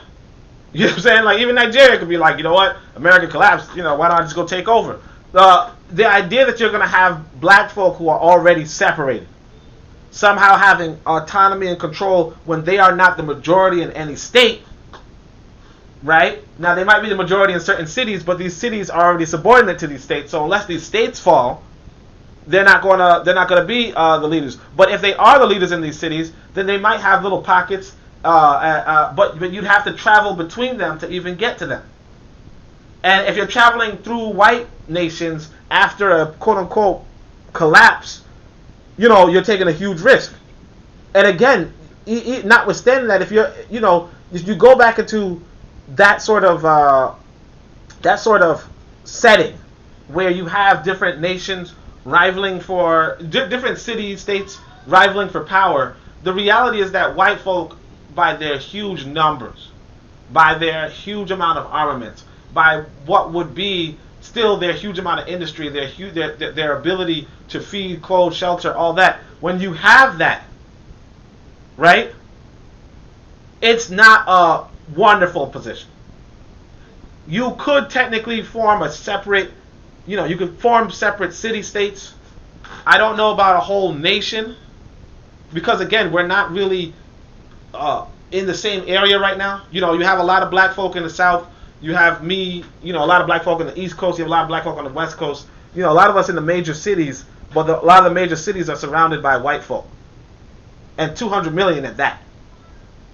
And they're heavily armed. So if you like it'd be complicated. It doesn't look like it. Like it would have to be a total collapse. Like a real collapse, and not just a collapse, but like a lot. Like it's just unlikely. And not on top of that, you would have the Latinos. You know what I'm saying? You'd have Mexico, who would readily take advantage. You have Canada, who would readily take advantage. And understand too that America is not just any country. America is one of the most technologically advanced countries on the planet. So everybody, if you ever play a video game, because video games touch you a lot. If you ever play a video game, you are looking for not just ancient technology. So sometimes in the games you're looking for ancient technology, but you're looking to loot places. You're looking at the ruins of places. You're looking at people going to different houses. Like if everything goes down, collapses, you're looking at people going to different houses and trying to get whatever resources, whatever wealth there is. Like Malcolm X would tell you that once upon a time he was like a burglar, like a house burglar. And you would go into white people's houses and look through their jewelry jars. There's diamonds, there's gold, if you're going to a post-collapse, water system don't work, clean water is not really readily available, somehow you got to get clean water. If you're looking at that in a realistic sense, right, then you're looking at a situation of a lot more war, a lot more organized bandits, a lot more organized conflict and combat. And that right there might be a little bit like it's a little bit above the pay grade of most black folk. But white folk are preparing for it.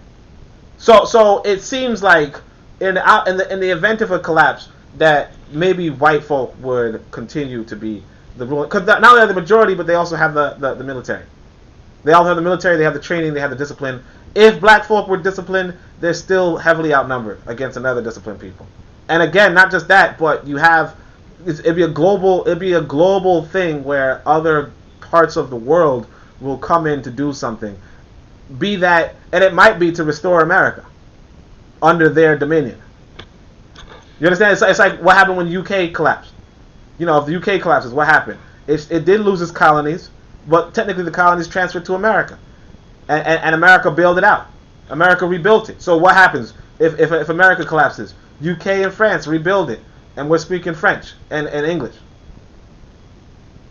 You understand? Like, and if you have that separate nation, America restored is going to try to restore itself and get back its manifest destiny and take you over. So you might have a nation temporarily, just the same as Brazil had a nation Palmares temporarily.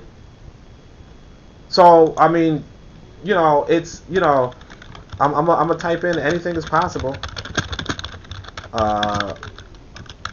But chances are the global world will try to restore America under their dominion, and any separate nation that isn't Latino. Any separate nation, particularly black, actually, I'd say. Particularly black. Maybe, you know, I don't say C. Paul Myers. You know what I mean? The brother, one of the good brothers on Twitter, expounds the mark. So you guys could look up that brother. But he gave an interesting thread the other day about this sister. I didn't even know about her. So let me see if I could find her name. I didn't keep it. I think I put it on my on the Discord. Sorry. Let's see. Xbox the mark. Good brother. Y'all gotta convince him to come onto my my podcast, right? But he gave a story about this sister. I'm gonna look up her name while I'm talking about this. But what she did was I'll read the story for y'all because it's a good story. Okay, so he says in November of 1733, enslaved Africans in the Caribbean island of St. John, led by an Akan princess named Brefu, rebelled against their Danish captors, seized control of this island, and established an Akan kingdom in the Caribbean in one of the longest slave revolts. Right? The rebellion was carried out primarily by enslaved Akan from the Akwamu kingdom in the Gold Coast, present-day Ghana and Ivory Coast. It was masterminded by an Akan princess named Brefu, who was enslaved by Ptah Htp, a plantation owner from Denmark. Brefu approached King June, another enslaved Akan royal from Akwam, with her plan to massacre the slave owners and the Danish soldiers on station on the island. Together they succeeded in rallying 150 Akan slaves to their cause. Many non-Akan slaves refused to join the rebellion. Now, of course, I don't call people slaves, but you understand. Enslaved Africans, right? Their plan was to first seize Fort Frederick Severn, a heavily fortified military stronghold on Coral Bay. After that, a signal would be given to commence the massacre. Brefu and the other rebels began stealing knives and hiding them in firewood bundles. In the evening of November 23rd, 1733, King June and a handful of slaves were allowed through the gates of Fort Frederick, to deliver firewood as they routinely did every week. Once inside the fort, the slaves retrieved the knives they had hidden in the firewood bundles. With the knives, they managed to overpower and kill every single soldier in the fort, except one who was able to escape. After they had taken control of the fort, they fired the cannons 3 times to signal to the other rebels the raid on Fort, had been successful. When Brefu and the other rebels heard the signal, they grabbed knives and began killing all the slave masters. Brefu killed her owner, Ptah Htp, and his family. She then went to the home of Van Stel, the wealthiest man on the island, and killed him and his whole family. The rebels then went from door to door, killed every single European in sight. Many other enslaved Africans banded together and started fighting against the Akan rebels to protect their slave masters. As a result, many blacks were also killed by the rebels. So the rebels also killed the black people Scotty, the black folk who was like, no, this is a plantation system. You're gonna, whatever, right? Maybe even they're gonna say you're gonna get us killed, all right? Whatever, and whatever.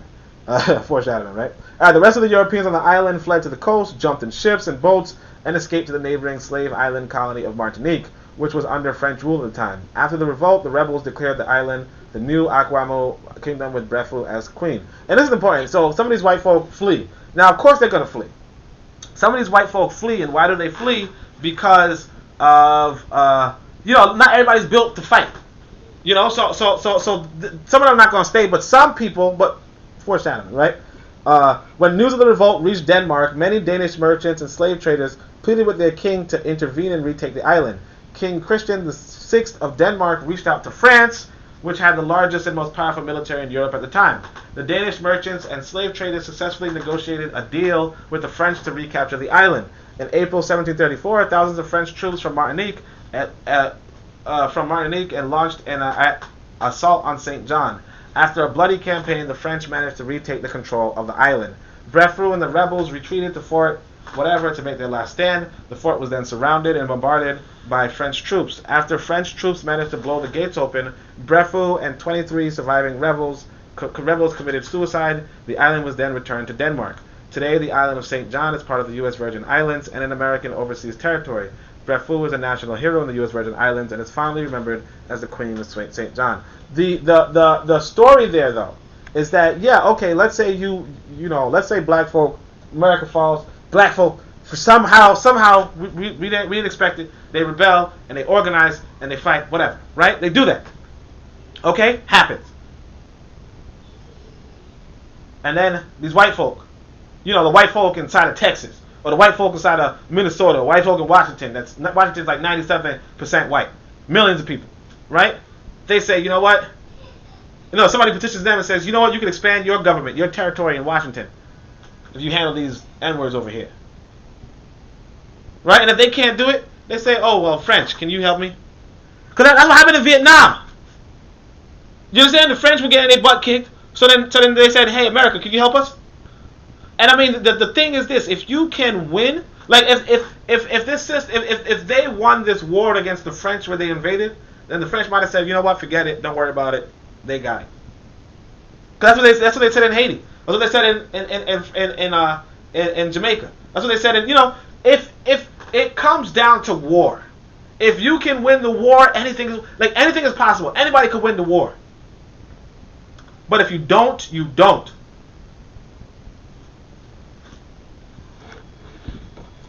Let's go. Let's see if there's another question. People who dream about a doomsday for America are just mentally lazy and don't want to think about actually organizing. Exactly. Like that's exactly the case, Mercedes. Let's see. What about Africans migrating to Southeast to take the portion of if the U.S. collapsed? What about the Africans migrating to Southeast to take that portion if the U.S. collapsed? Yeah, again, like Mercedes saying, why are you even bringing up the collapse of America? Again, there's a whole global economy. If you do not have power right now, the people with power are going to, they're still going to have power. All the other people with power are going to look at it. So those who defended slavery, black, then are the ancestors of those who defend capitalism today. Yeah. Okay. Cameroon was France's Vietnam. Well, Vietnam was also France's. So I mean, I don't actually know what that means right now. but yeah. So anybody else have any other questions though? I mean, this is the same kind of question. This is not like, what about Africans migrating to Southeast to take that portion? Like, yeah, if you don't have the organization, nobody's gonna go. If you have 40 million black folk today going to Southeast, going to Florida right now, like you're just gonna have 40 million people starving. You have to build up. If you build and develop the southeast portion of the U.S. right now and it's open, black people are going to have that economic migration. We went north. Because we were like, oh, they have industry, they have jobs. Then they took the industry, then they have the job. You understand the hood? Let me tell you about the hood. The same area. So there's this area in Brooklyn called Brownsville, right? The sister was telling me, look, people in right now, Brownsville is considered, dangerous hood. You don't want to be there at night. You don't even want to be there during the day. I saw a sister there one time. I was sitting down there, and the sister was telling me, look here. She's like, I want to go back to the homeless shelter. They were shooting, like one building, an apartment building was shooting at another apartment building. Okay? The residents of one apartment building were gang warfare against the other apartment building. That's how divided and quote unquote, if you want to use the word tribalistic, we are. So she's like, I want to go back to this homeless shelter. Homeless woman saying, I want to go back to a homeless shelter because this place is not it's a war zone. Okay? The same neighborhood was thriving when white people had industry around there. When they had factories, like they were making, they were either being, I don't know, they were making designing clothes or something. I don't know. But when they had factories and all that, it was thriving. Black people were living comfortable, peaceful, good, families were stable, all of that. It was the only thing about this mouse experiment you have to understand is that when you take away the jobs from a people, right? That economic deprivation, that economic starvation, that is what's going to make them psychopathic. That's going to make them sociopathic. That's all you need to do. So if you the question of what if we all go there and there's no employment for us, there's no economic opportunity for us, we're going to be sociopathic. I'm telling you guys, I know I'm telling you guys not to watch the video, but the soldiers who are abusing and harassing our own people, they are doing it out of an economic want. We have to, as a people, develop the economic infrastructure of our people, and if we don't, we're asking, we're begging for sociopathy, and we're begging for no effective solutions. So again, the idea of all of us migrating, if we all migrate there, we're all going to die. Right now. If we all migrate there, we're all going to die. If the USA collapsed, sure, but if the USA collapsed and we all migrated, how are you going to get there? If the USA collapses, you think you're going to just take a plane? You think you're just going to ride a bus? You riding a bus through white territory, and you think they're not going to check out, see what you got? All your women going to get raped. All your men going to get raped. If you waited for the U.S. to collapse before you start making your moves, first off, it's not like the collapse is not going to happen, but if it does happen, right, you already done messed up. You have to be prepared beforehand. Okay? So actually, I might as well put this question up since nobody asked me any other questions. But you have to be prepared beforehand. So this is D, because I'm gonna post this image, later. That's why I'm actually typing it out. So what was the question? What about Africans migrating to the southeast to take that portion if the USA collapsed? So again, I'm gonna say don't.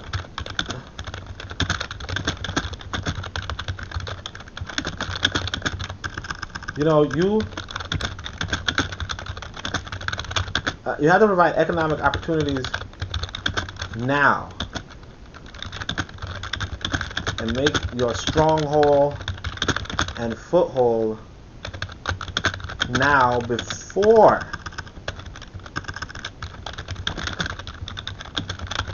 because migration during a collapse is called refugees, and they are regularly abused.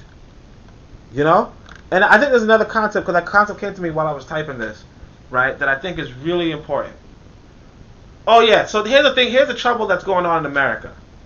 You cannot build a fort. You understand? So you saw in that other story of Brefu, she had a fort. Like, she was able to defend the fort. You can't build a fort. Even if, like, what happened with Black Wall Street was that they had no defensive capabilities. You can't build defensive capabilities in another person's nation. This is why America is a lost cause. Because if you can't build defensive capabilities, you are subject to invasion at any moment. What happened in Black Wall Street, and you can look at that podcast I had regarding Black Wall Street, right? Well, what happened at Black Wall Street was that when the white people were coming to invade, the black folk hid behind a train track. They set up a base. They set up a wall of defense at a train track. Train tracks are not a wall of defense. What you would want is and this is like basic, like I said, Forex or whatever. This is basic strategy that you'd want a watchtower. But do you think you could build a watchtower anywhere in America? Can you build a watchtower anywhere in America right now? So if you can't build a watchtower, how in the world, how are you gonna, all you could do is urban warfare. And urban warfare is nice and effective if you know how to run. If you know how to get out of the city. But if you're surrounded, you're dead. It's when you surround the city that's when it's good. If you are surrounded, you're dead. This is what happened to Christopher Dorner. So that's another thing about, like if you migrating after the collapse, you're saying you're a refugee, and that's another example I want you to understand about refugees is you go back to the Katrina. What happened with Katrina, right? Black folk were being after they lost everything in the storm or whatever, right? They was walking around trying to find somewhere to eat, trying to find something to drink, trying to find some sort of warmth, and they were killed, slaughtered. White folk were organized. Don't worry about the USA collapsing. You have to provide economic opportunities now and migrate and make your stronghold and foothold now before a collapse, because migration during a collapse is called refugees and they are regularly abused. See Katrina. what was the other example I gave? But also Black Wall Street and our inability to build watchtowers and critical defense structures in the U.S. today. It's a lost cause, whether it's thriving or collapsing, or collapsed. Okay. So, all right. Any other questions, or should I end out this podcast? I hope you guys enjoyed it.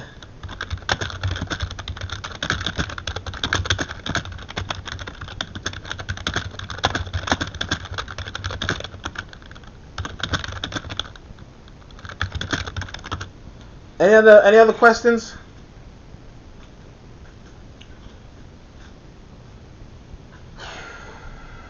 All right. Well, hopefully we can do this another time. But thank you so much for listening.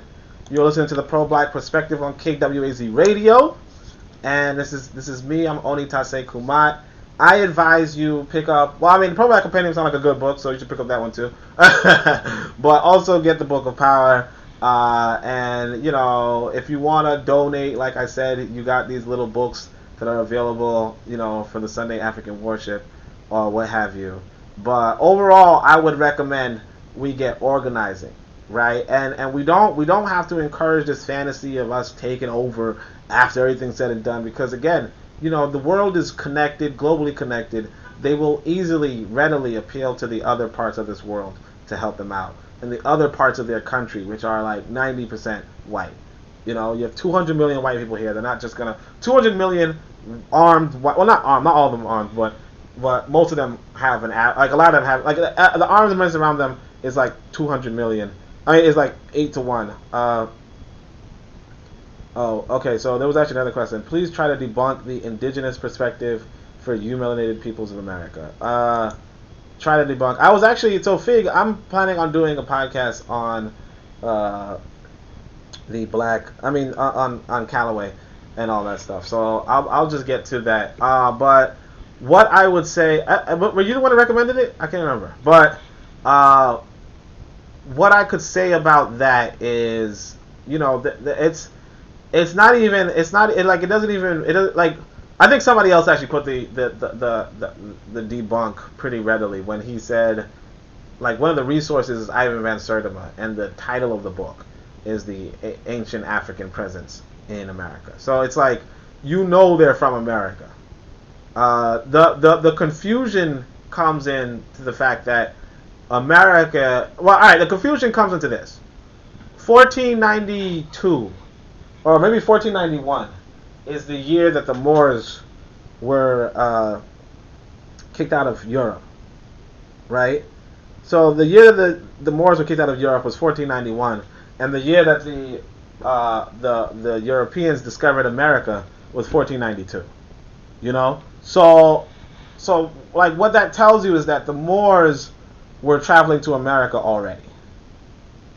Okay, so because the Moors were traveling to America already.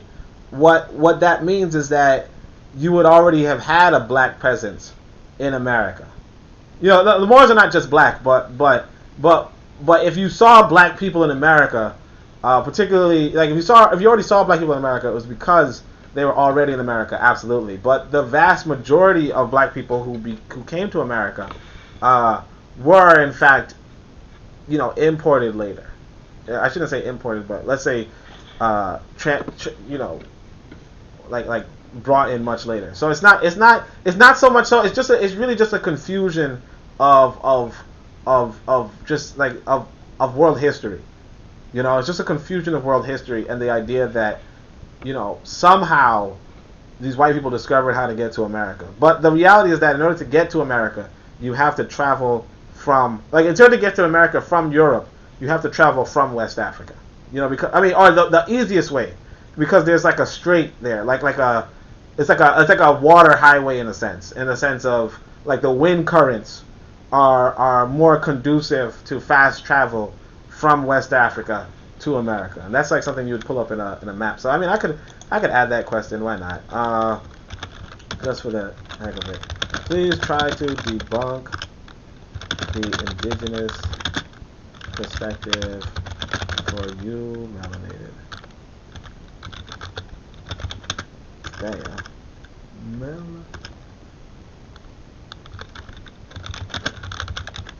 Of let's see, what does it say? Of America, right? Okay, so I say that the perspective comes from a confusion of, you know, the Moors being displaced from Europe in 1491,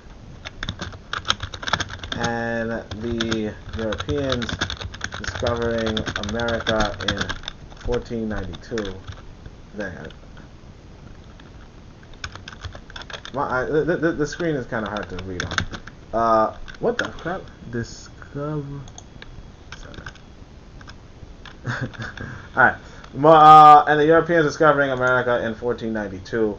The perspective comes from a confusion of the Moors being displaced from Europe in 1491, and Europeans discovering America in 1492. We're not connecting the dots.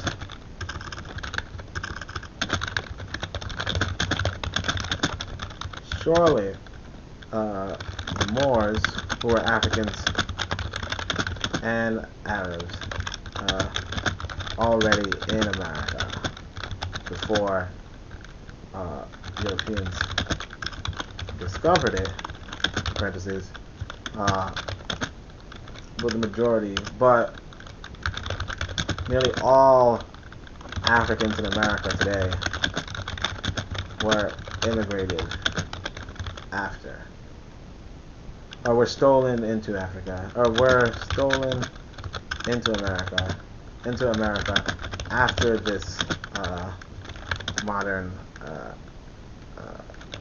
theft. You know, not reform. You know, it's really just ignorance in world history. So let's see. Full work automation is almost upon us. If it happens before we organize, should we just surrender? No. First off, you never surrender. So let me actually write down that question. That's actually a good question. If full work automation is almost upon us, if it happens before we organize. Yeah. Okay. So no. Yeah. You never surrender. Surrendering. First off, full automation. That, like, it depends on what you mean. If you mean, like, I mean, I know what you mean, but like if you're talking about like fighting against robot soldiers, right? Then yeah, I mean, obviously you can't win against that. But like, you should be working toward that. But if you're talking about you know, just just having no sort of employment opportunities, the employment opportunities thing, it's an interesting question. Technically, it goes into the quote unquote socialism. So in socialism, what you would have is you would have the industries working and the people getting fed based off of, you know, the exploitation of the planet. But the reality is that you could just have a local community and not like the objective is to build your own nation, not so much to stay in theirs. And if you build your own nation, you don't have to worry about what's going on in their nation. You know, it's like in China right now, like you don't worry about China, like what's going on in China. You know, if you're not in China, and really you don't worry. Like when I was in Jamaica, my grandmother was telling me, oh yeah, you know, they got police brutality in Jamaica. I mean, they got police brutality in America. You know what I mean? Like she's not worried about, you know, the people in Jamaica aren't worried about NYPD killing them in Jamaica. You get what I'm saying? So it's like if they have full work automation in their countries, that's on them. And whatever they do in their countries is on them. You know? And realistically speaking, it's just about what you do for yourself, what you do for your country. Now, if you're talking about robots fighting you, which is another possibility, then yeah, that's gonna be another task. But again, if you surrender, then you've lost. You never surrender. You know? So never truly surrender. I'm gonna type that. But also, we shouldn't.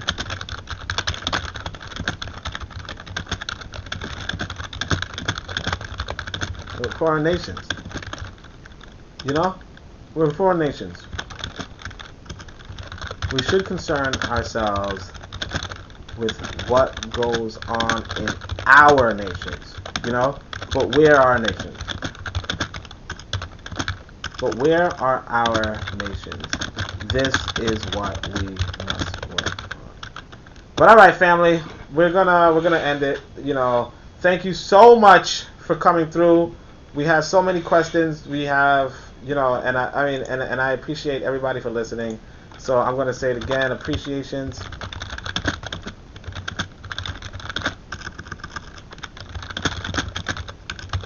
I'm gonna go get my motivation. I'm gonna get my motivation, which is my food, and we're gonna go out there and do things. But thank you so much. If you guys want to hear this kind of content again, make sure you like, share, and subscribe. Make sure you leave a comment. Let me know that you listened. I don't even know who's listening or who's not listening. Definitely share and give to other people. And again, you know, I have a Discord. Click on the link for the Discord. And you can ask me other questions. You can say, Oni, let's do another ask me anything, and it could happen. But thank you so much. I appreciate you all. Shem Hotep and Uncle Johnson Nev Dua Netra Aman and Nita Yetu. All right.